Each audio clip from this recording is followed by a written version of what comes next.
दोस्तों, आज हम हिंदुस्तान की एक बहुत ही मशहूर पर्सनालिटी के बारे में बात करने जा रहे हैं।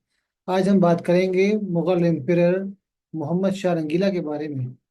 लेकिन इससे पहले कि मैं आगे बढ़ूं, मैं आपसे रिक्वेस्ट करूंगा कि आप हमारे इस चैनल को सब्सक्राइब करें, बेल आइकन पर क्लिक करें और कमेंट्स करके हमें ये बताएं कि आपको हमारा चैनल कैसा लगा।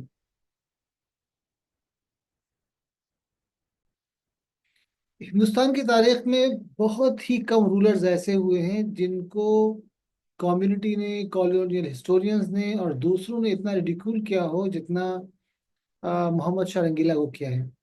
मोहम्मद शाह रंगीला ने हिंदुस्तान पर उस वक्त तकरीबन 30 साल तक हुकूमत की, जब लग रहा था कि आया राम और गया राम का आ, दौर है।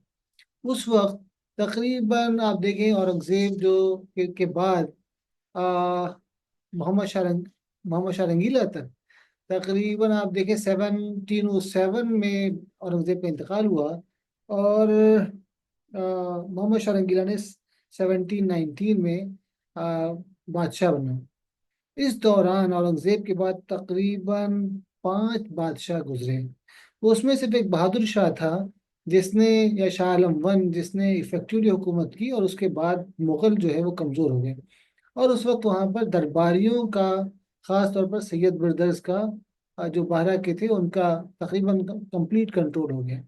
तो उसकी वजह से ऐसा लगा कि मुगल्स जो हैं वो तकरीबन ख़त्म हो गए हैं।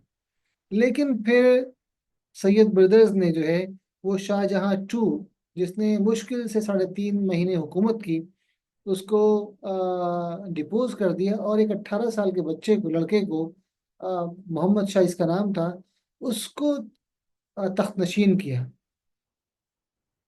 लेकिन उसने जो है, 18 साल के बच्चे ने, because of his intelligence, his sort of desire to unshackle the shackles that had been imposed on the Mughal, say, emperors by the Sayyid brothers। और उसने क्या किया, उसने उनके मुकाबले में यूज किया ट्रिकरी को, और उन दोनों से, जो सैयद ब्रदर्स थे, उन दोनों से छुटकारा पाया। हमारे यहाँ जो है, जब मोहम्मद शाह रंगीला की बात होती है तो एक ऐसे पर्सनालिटी का मतलब जहन में ऐसी पर्सनालिटी आती है जो डिबॉचरी में और इलिसिट रिलेशंस में और मोरल डिग्रेडेशन में सबसे नीचे रहे। हम उसके बारे में यही सोचते हैं। फिर दूसरा क्या हुआ, उसके ज़माने में दो ऐसे इंसिडेंट्स हुए जिन्होंने हिंदुस्तान की तारीख बदल दी। एक तो सबसे पहले नादिर शाह का हमला हुआ। नादिर शाह ईरानियन एम्परर था, उसने हिंदुस्तान पर हमला किया, उसके बारे में हम बाद में बात करेंगे। उसके बाद अहमद शाह अब्दाली ने तकरीबन उसके कुछ ही दिनों बाद 1748 से तकरीबन हमला करना शुरू किया हिंदुस्तान पर। उससे नॉर्थ इंडिया में जो एक स्टेबिलिटी थी, किसी हद तक बहादुर शाह के बाद भी रही थी, वो स्टेबिलिटी तकरीबन खत्म हो गई। और मुगल एम्पायर जो है वो ऐसी मतलब इतनी इतनी कमजोर हुई कि वो अपने जो पुराना, जो आ, एक मतलब रोब और दबदबा और एक शान और शौकत थी, वो तकरीबन आपको खत्म हो गई। लेकिन जब मोहम्मद शाह जब दिल्ली में था, जब इसकी हुकूमत थी, खास तौर पर नादिर शाह के हमले से पहले, तो दिल्ली हिंदुस्तान का ही नहीं, तकरीबन पूरी दुनिया का सबसे बड़ा शहर। दिल्ली की आबादी पेरिस और लंदन की, दोनों की कंबाइंड पॉपुलेशन से भी ज्यादा थी। शाहजहानाबाद, जहाँ छोटी छोटी गलियां, पतली पतली गलियां, छोटे छोटे मकान, और जहाँ आप चले जाएं अंदर तो रोशनी नहीं आती गलियों में, उस जमाने में हिंदुस्तान के खूबसूरत तरीन शहरों, पूरी दुनिया के खूबसूरत तरीन शहरों में से था। समरकंद और बुखारा और कायरा, ये सब कोई उसके कंपैरिजन में नहीं आ रहा था। लेकिन उस वक्त जो था वो चैलेंजेस थे, ऐसा नहीं चैलेंजेस नहीं थे। अ- औरंगजेब का जब इंतकाल हुआ तो 1707 में, 1700, हाँ 1707 में, उसके बाद बहादुर शाह, जो औरंगजेब का एक बेटा था, वो हुकुम उसने वो बादशाह बना। बहादुर शाह एक एफिशिएंट बादशाह था, उसने तकरीबन 5 साल हुकूमत की, लेकिन जब वो बादशाह बना था ही वॉज ऑलरेडी से बियॉन्ड इस प्राइम, ही उनकी उम्र 63 ईयर्स थी। और 5 साल के बाद वो नेचुरल कॉजेज की वजह से उनका इंतकाल हो गया। उसके बाद जो सक्सेशन वार चली, औरंगजेब के बाद जो सक्सेशन वार थी वो बहुत ज़बरदस्त थी, बहुत खतरनाक थी। मुगल जो जो एम्पायर था उसकी फाउंडेशन को हिला दिया था। लेकिन बहादुर शाह या शाह आलम वन के बाद जो सक्सेशन वार हुई वो और ज्यादा खतरनाक थी। उसमें उनके जो जितने काबिल शहजादे, जितने काबिल बादशाह के सन्स, ग्रैंड सन्स, वो सब तकरीबन उसमें खत्म हो गए। और उसकी वजह से क्या हुआ, पूरी जो एम्पायर थी, जो मुगल डायनेस्टी थी, वो अपने आप में कमजोर हो गई। फिर उसके बाद जहांदार शाह जो है उसने तकरीबन 1712 से 1713 तक हुकूमत की। फर्रुख सियार की हुकूमत तकरीबन 3-4 साल रही।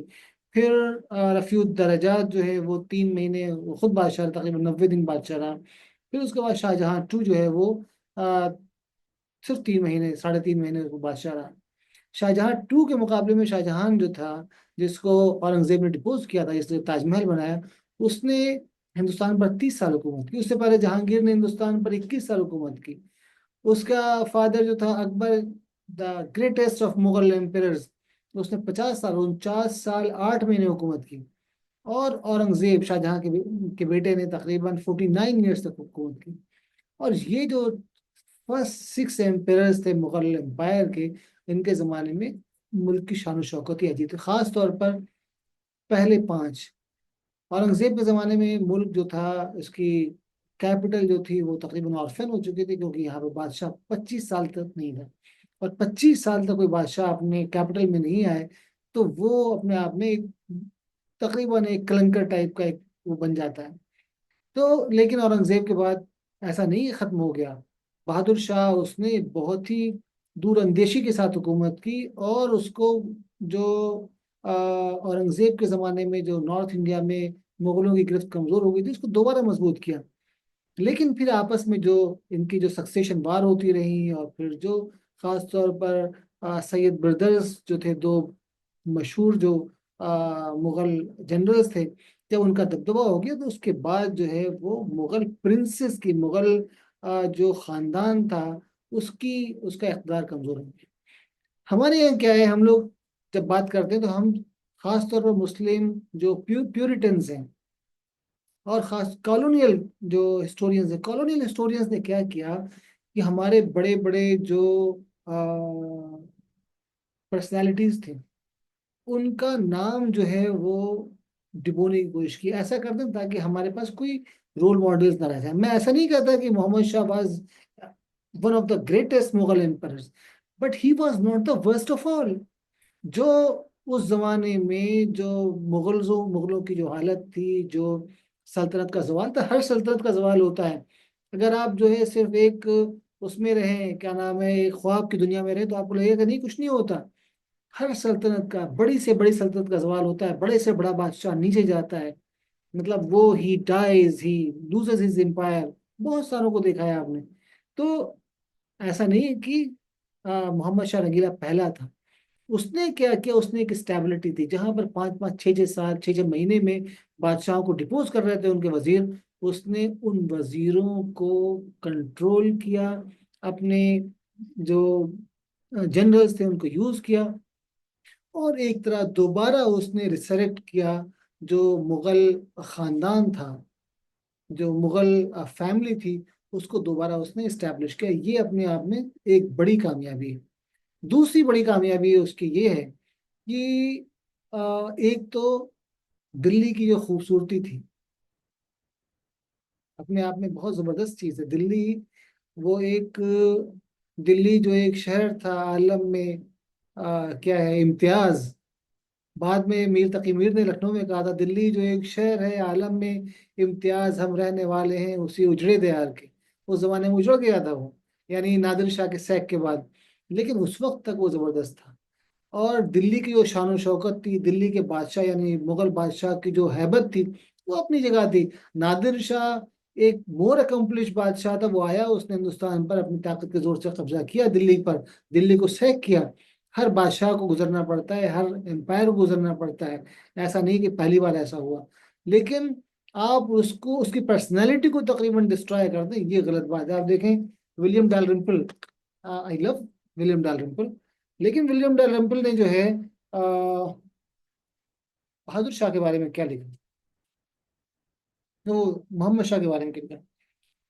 Effete Mughal aesthete whose administrative carelessness and lack of military talent led to his defeat by the Persian warlord Nadir Shah. Nadir Shah looted Mughal Delhi, taking away with him the peacock throne into which was embedded the legendary Kohinoor diamond. ठीक है, लेकिन इससे पहले औरंगजेब आलमगीर के बारे में भी इन्होंने कोई अच्छा नहीं लिखा है।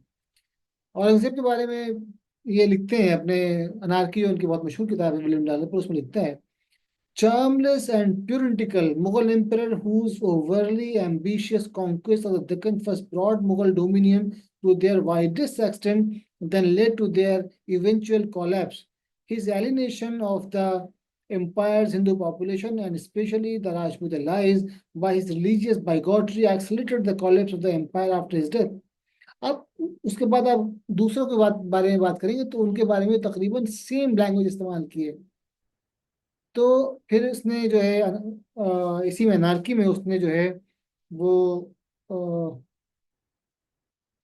मोहम्मद शाह रंगीला के बारे में आगे लिखा उसने, ruling this rich vulnerable empire was the effete emperor Mohammad Shah called Rangeela और कलरफुल द मैरी मेकर। यानी जो रंगीला जो है उसको कलरफुल कहते हैं, इन्होंने उसका नाम जो है वो मैरी मेकर कर दिया, जो हर वक्त मस्तियों में डूबा रहता है। He was an aesthete much given to the wearing ladies' peshwas and shoes embroidered with pearls.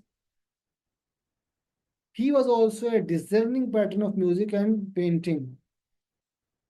तो आप अगर मोहम्मद शाह रंगीला के जो इस जो ये जो इन्होंने डिस्क्राइब किया, इस डिस्क्रिप्शन को देखेंगे तो तकरीबन सेम डिस्क्रिप्शन जो है वो हमारी किताबों में मिलता है। जो आप देखें जो मुस्लिम स्कॉलर्स ने उर्दू में और पर्शियन में, खासतौर पर उर्दू में जो लिखा है, it is so much critical. मैं अभी एक नॉवल पढ़ रहा था मोहम्मद शाह रंगीला के बारे में, उसमें लिखा था कि यही रिस्पॉन्सिबल है उसके तनज़ुल का। अगर ये रिस्पॉन्सिबल है तो उससे पहले जो 5 और बादशाह गुजरे जो 2 दिन 4 महीने और 5 महीने नहीं बैठ पाए, इस लायक ही नहीं थे उस, ये कैसे एक 18 साल का लड़का कैसे बैठा? दूसरी बहुत अहम चीज ये है कि मोहम्मद शाह रंगीला को जो है क्रेडिट देना चाहिए। क्रेडिट इस चीज का देना चाहिए कि उसने आ, एक ऐसे माहौल में इस्टेब्लिश किया मुगल्स को दोबारा, जहां पर लग रहा था कि वो कोई किसी लायक ही नहीं। आप देखें कि वो जो सैयद ब्रदर्स को जो है वो सैयद हसन अली खान बढ़ा और मोहम्मद शाह और सैयद हुसैन अली खान, इन दोनों को अंजाम तक पहुंचाना कैसे, तो ये बहुत मामूली चीज नहीं थी। तो उसने कैसे, एक 18 साल के लड़के ने कैसे रिसोर्सेज वो की और कैसे उनकी आर्मी को डिफीट किया, क्रेडिट जाता है किसको? मोहम्मद शाह को जाता है, किसी और को नहीं जाता। दूसरा एक और चीज है, इसके जमाने में स्कॉलरशिप का जो गलगला था वो जबरदस्त है। आप हम देखेंगे कि जब कोई सल्तनत खराब होती है, तनज़्ज़ुली का शिकार होती है, तो उसमें तालीम और ताल्लुम और साइंटिफिक जो चीजें हैं उनका वो कहीं मिलता नहीं है। लेकिन इसके जमाने में हम देखेंगे साइंस ने बहुत तरक्की की, बहुत ज्यादा। उसने हिंदुस्तान में यानी नॉर्थ इंडिया में 5 ऑब्जर्वेटरीज बनाई थी। ये कोई छोटी मोटी चीज नहीं है। दूसरे जो उर्दू मोहल्ला जो डेवलप हुई, उसमें उस उर्दू मोहल्ला के डेवलप होने में, यानी कल्चर्ड उर्दू के, हाई ग्रेड उर्दू के डेवलप होने में इसका बहुत बड़ा रोल रहा है। हम अपने लोगों को, अपने जो हीरोज हैं उनको हम ऐसा डाउनग्रेड करते हैं कि लगता है कि वो कोई पर्सनालिटी नहीं है। तो उर्दू मोहल्ला को इम्प्रूव करने में ये खुद भी साहिब दीवान शायर शायर था, स्कॉलर था। मुगल्स में 2 चीजें बहुत अच्छी थी। एक तो मुगल्स आम तौर पर स्कॉलरशिप में बहुत आगे थे, उन्होंने बहुत इसके ऊपर इन्वेस्ट किया। दूसरे मुगलों में आप देखें कि इवन लास्ट मुगल बहादुर शाह जफर में भी ब्रेवरी की कमी नहीं थी। मुगल शहजादों में ब्रेवरी की कमी नहीं थी, किसी भी मुगल शहजादे में। ये उनका ये वजह इफ्तिखार था। ये एक ऐसी चीज है जो शुरू से आई है मुगल्स में। मंगोल्स टर्किश जो हैं वो हमेशा से वैसे ही रहे हैं, डेड डेविलरी उनमें रही है। एक तो ये, तो परफॉर्मिंग आर्ट भी उनके यहाँ बहुत इंपॉर्टेंट थी।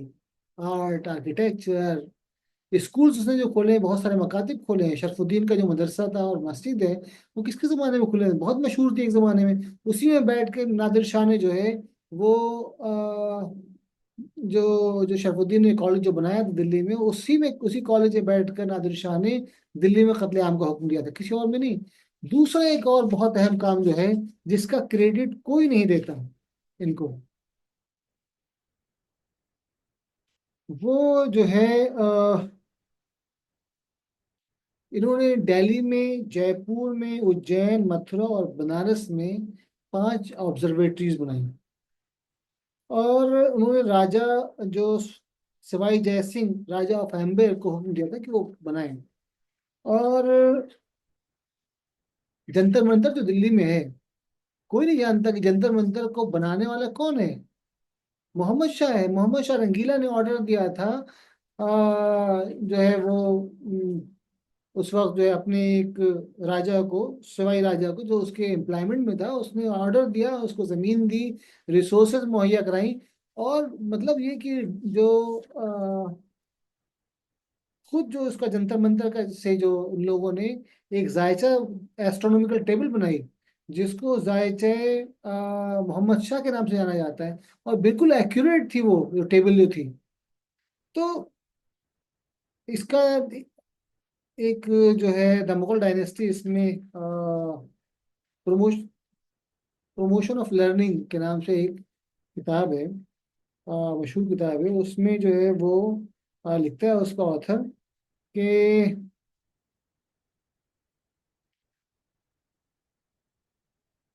this monument of his genius still exists outside the walls of Delhi, though it was never completed and was badly damaged by the Jat marauders within 50 years of its erection, yet it had sufficiently advanced to fulfill the purpose for which it was constructed. From the observation made in this observatory, the celebrated astronomical tables known by the name of Muhammad Shah, उसको जायचे मोहम्मद शाह भी कहते हैं, या it was these were drawn up by Mirza Khairullah and Sheikh Muhammad Muhaddis under the supervision of Jai Singh. जय सिंह उसका in charge था, बादशाह ने बनाया था उसका इंचार्ज। दिल्ली में कोई आउटसाइडर आके कोई बिल्डिंग बना दे या जो उसकी दूसरी सिटीज है, वो मुमकिन नहीं था बादशाह के। लेकिन आप देखें, जब जंतर मंतर की बात होती है, उसमें मोहम्मद शाह का कभी नाम नहीं आता। In the observatory at Delhi, there is a big equatorial dial which, for its accuracy and magnitude, was called Samrat Jantra, यानी वो जायचा शहनशाह, भाई जय सिंह हिमसेल्फ। जय सिंह ने खुद उसको जो है जायचा को बादशाह मोहम्मद शाह के नाम किया था। The the gnomons and the periphery of the circle are marked with degrees for determining altitudes and azimuths of the heavenly bodies. Besides this, there are 2 circular buildings open at the top and a small altitude. तो अपने आप में ये जो आप देखें, जिसको हम कहते हैं कि वो हमारा बहुत ही नैडर था, वो नैडर नहीं था ऐसा। वो हमारे अपने लोगों ने, हिस्टोरियंस ने, कॉलोनियल हिस्टोरियंस ने ऐसी डिस्ट्रॉय किया है मोहम्मद शाह की इमेज को कि आप वो उसके बारे में आपको पता ही नहीं कि उसकी सच्चाई क्या है। और फिर क्या था, आप देखें कि अगर आ, सल्तनत इतनी खराब थी, इस बदहाली की हालत में थी कि उसमें कोई होप नहीं था। जैसे हमारी किताबें पढ़े हैं आप 1750, 1740, 1730 के बारे में, तो आपको लगेगा दिल्ली में कोई जान नहीं थी। लेकिन दिल्ली में तकरीबन 5 महीने बैठकर नादिर शाह ने सिर्फ लूटा है दिल्ली को। और जब वो यहाँ से गया तो 1000 हाथियों पर जेम्स, जुवल्स और कीमती चीजें वो यहाँ से लेके गया। तो Delhi, it was the richest town in the entire world in the first 50 years of the 18th century। तो अपने आप में आप देखें, जो नादिर शाह ने जो हमला किया, और अ, हर बादशाह जो है उसको शिकस्त और फतह होती है। मोहम्मद शाह को भी शुरू में बहुत फतूहात हुई। उसने जैसे अपने जो रिबेलियस जो उसके जनरल्स थे उनको कैसे कंट्रोल किया, वो अपने आप में एक बहुत ही मार्वलस थिंग है। उसने कैसे जो आसफ जाह को, निज़ाम को जैसे यूज किया और जैसे उनको एलिवेट किया, प्राइम मिनिस्टर बनाया, उससे उसके एक्यूमेंट का पता चलता है। तो ये 1738 में जो है नादिर शाह ने हिंदुस्तान पर हमला किया था। और उसने जब हमला किया तो जब बहादुर शाह, उसने शाह, जो मोहम्मद शाह को गिरफ्तार किया, तो उसके बाद साथ में आया एंड ही ट्रीटेड द बादशाह वेरी कर्टियसली, बहुत ही कर्टियस अंदाज में पेश किया। लेकिन जब दिल्ली में आया तो उसके बाद उसके कुछ लोगों को, लोकल जो सिपाही थे, उसने उन्हें ईरानियन जो बास सोल्जर्स को कत्ल कर दिया। तब भी उसने उनको मैसाकर का हुक्म नहीं दिया। लेकिन वो अगले दिन जब वो शहर को देखने जा रहा था तो उसको बाद लोगों ने पत्थर से हमला किया and somebody actually shot at him, his and one of his soldiers who was going with him, वो कत्ल हो गया। तो उसके बाद उसने जनरल मसाकर का हुक्म दिया और तकरीबन पूरे दिन कत्लेआम चलता रहा, जिसमें तकरीबन 30,000 लोग मारे गए। 30,000 लोग मारे गए। दिल्ली जो एक शहर इम्तियाज था, एक बहुत ही प्रोमिनेंट सिटी था, प्रॉस्पेरस सिटी, उसको ऐसा लूटा गया कि उसका बिल्कुल तकरीबन डिस्ट्रक्शन उसका तकरीबन कंप्लीट था। दूसरी क्या है, उसके जो तख्त ताऊस जो दिल्ली का शुरू से, मतलब अकबर के ज़माने से एक उसका एक खास उसका पहचान थी, इनके नोबिलिटी की, इनके कोर्ट की, वो उठा कर ले गया। और जो कोहिनूर है वो ले गया। उसके अलावा कोहिनूर ही नहीं था इनके, उससे उसके बराबर सैकड़ों, तकरीबन थोड़े कम कीमत के बहुत सारे इनके पास डायमंड्स थे, ज्वेलरी थी, कीमती चीजें थी, जो तकरीबन पिछले 250 200 साल से लोगों ने, मुगल एम्पेरर्स ने जमा करके रखी थी, ताकि कोई ऐसा वक्त आए जब कुछ ना हो तो वो इस्तेमाल हो। वो सब लेके फिर दूसरा क्या, आम लोगों को लूटा। जब सब लूट लिया उसने बादशाह के पास जो है, तो फिर उसने डिमांड की नादिर शाह ने कि 100 करोड़ रुपए दिए जाए। तो ये जो है आप, दिल्ली को तकरीबन नादिर शाह ने ताराज कर दिया। और उसके बाद दोबारा जब गया तो, जब यहाँ से वापस गया, तो ना सिर्फ ये कि वो सामान ले गया, बल्कि बहुत सारे जो आर्टिजन्स हैं, आर्किटेक्चर्स, जो क्या नाम है, एक्सपर्ट्स थे, आर्किटेक्ट्स, उनको ले गया वो। तो दिल्ली जो है वो एक डिवास्टेट हो गया, बिल्कुल खत्म हो गया उस वक्त एक शहर के तौर पर, यानी मतलब ऐसे प्रॉस्पेरिटी। और एक और अहम चीज जो थी उसने वो की, वो कि दिल्ली में जो इंपीरियल जो लाइब्रेरी थी वो ले गया, और वहां पर बहुत सारी किताबें बिल्कुल ऐसी कौड़ियों के दामों में तेहरान के बाजारों में या ईरान और उस्फान के बाजारों में फरोख्त हुई। तो अपनी एक्चुअली हमारे ऊपर एक रिस्पॉन्सिबिलिटी है कि हम अपने जो लोग हैं, जो पर्सनालिटीज हैं, उनके बारे में सही मालूमात हासिल करें। हम उनको रिडिकुल कॉलोनियल राइटर्स को पढ़कर ना करें। इससे ऐसा नहीं है कि मोहम्मद शाह से गलतियां नहीं हुई होंगी, लेकिन जो इसका कैरिकेचर जो है विलियम डालरिम्पल ने किया कि औरतों के कपड़े पहनकर वो चलता था, आप देखिए उसके बारे में कोई ऐसी चीज नहीं। और दूसरे उसके जो कैरेक्टर के बारे में सवाल उठाते हैं, मुझे नहीं लगता कि उसकी सिर्फ 4 बीवियां थी, and he was very close to his, जो उसकी मेन वाइफ थी, उससे बहुत करीब था वो। तो ऐसा कैरिकेचर बनाना ये गलत है और हमें इससे होशियार रहने की जरूरत है। आज के लिए बस इतना ही। Thank you.